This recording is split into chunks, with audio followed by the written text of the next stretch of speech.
By the year 2050, more than 70% of the world's population will live in one.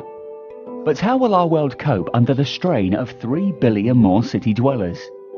Together, cities already consume 80% of material and energy resources and produce 75% of all carbon emissions. Their high concentration of people and infrastructure make them vulnerable to the impacts of climate change, like rising sea levels, higher temperatures, and storm damage. And in the developing world, many cities are growing faster than the infrastructure that is needed to support them. Sustainability is the key, and cities are striving for it. Where cities are sustainable, they are more competitive, more attractive to people and investment, more able to lift their citizens out of poverty and provide them with a great place to live, work and play. All over the world, cities, rich and vibrant in their own cultures, are shaping their own ambitious plans for their sustainable futures, but sharing common aims.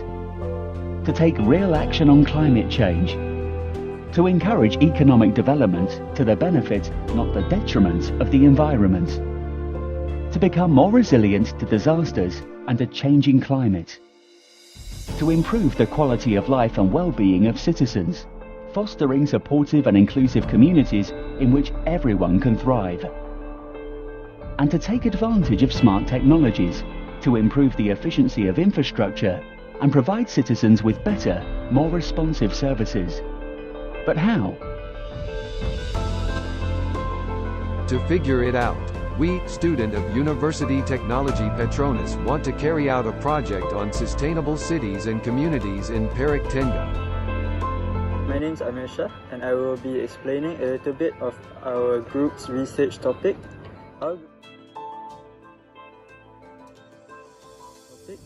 Our group's research topic is focused on sustainable cities and communities, which is one of the 17 Sustainable Development Goals developed by the UN in the year 2015. Research is conducted to determine the awareness level amongst the public regarding the level of developing a sustainable city in Malaysia. Secondly, to analyze the public reception and reaction towards implementing the sustainable cities goals in the respective communities and the changes of their lifestyle.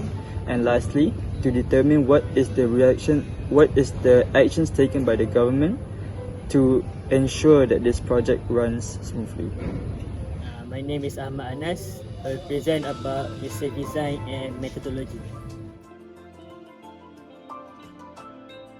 The focus area of the studies are the cities around Perak Tengah. We use two methods during the research. The first one is the online survey. We have collected around 57 respondents, and we also do interviews. All data that have been collected then be analysed and included in the report. The hypotheses that have been made during the beginning of the research are tested using the t-test in Excel. Hi, my name is Muhammad Izzaz, and today I'm going to explain about the hypothesis we obtained from our research.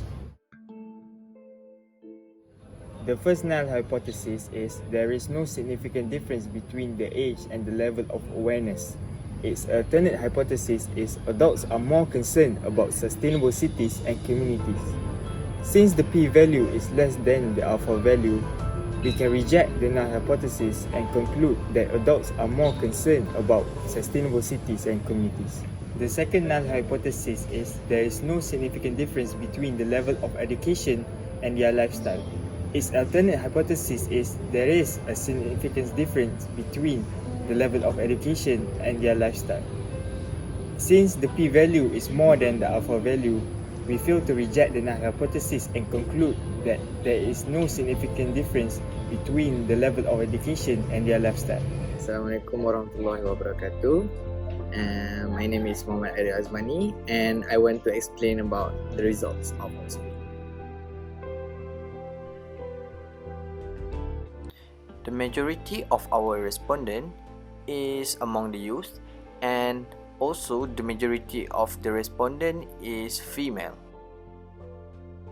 3/4 of our 57 responses is living in urban area compared to the rural area, and most of them is in degree or equivalent.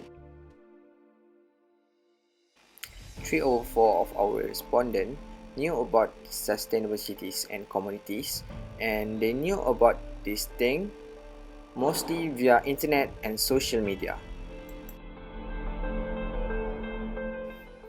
The issues that concern the most that happening in our area is hot weather, followed by the air pollution and the poor waste management.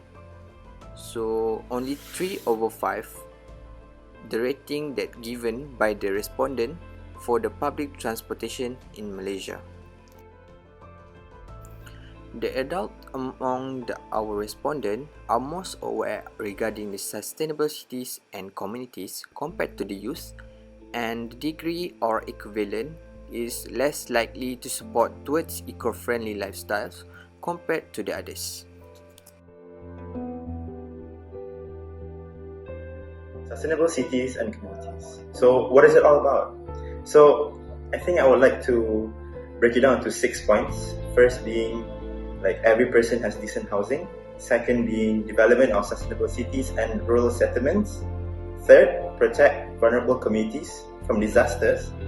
4, being safe and affordable transport for all. 5th, being protect cultural and natural heritage. And lastly, universal access to public areas. So why this matters is because having a place to live seems like it's such a normal thing, right? But in this world today, we have so many people living on our earth that we need more people, we need more houses for them. So more cities are going to be developed, so we need sustainable cities so we can accommodate all these people. So how do we do that? We need to have fresh water supplies, sewage, the living environment, and the good public health.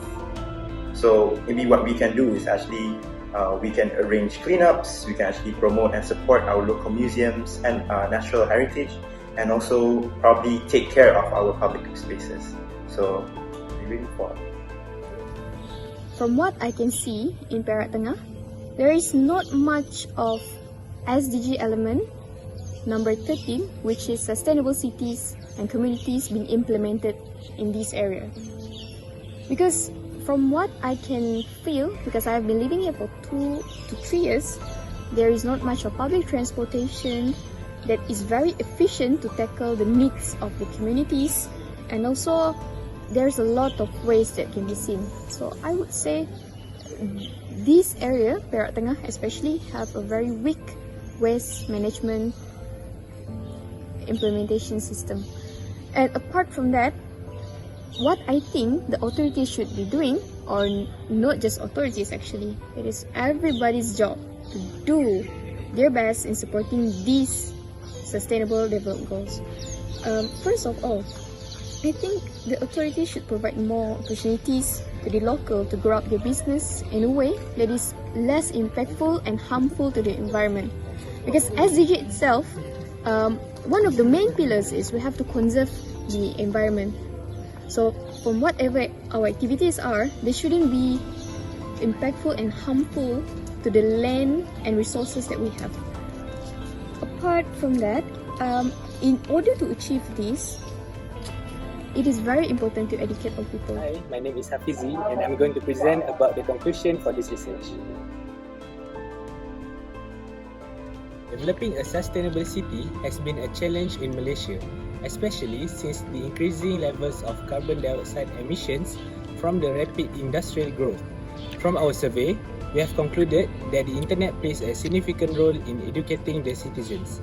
So, future recommendations relating to creating awareness through the aid of internet has to be done, as it could significantly help in spreading useful information to citizens of Malaysia.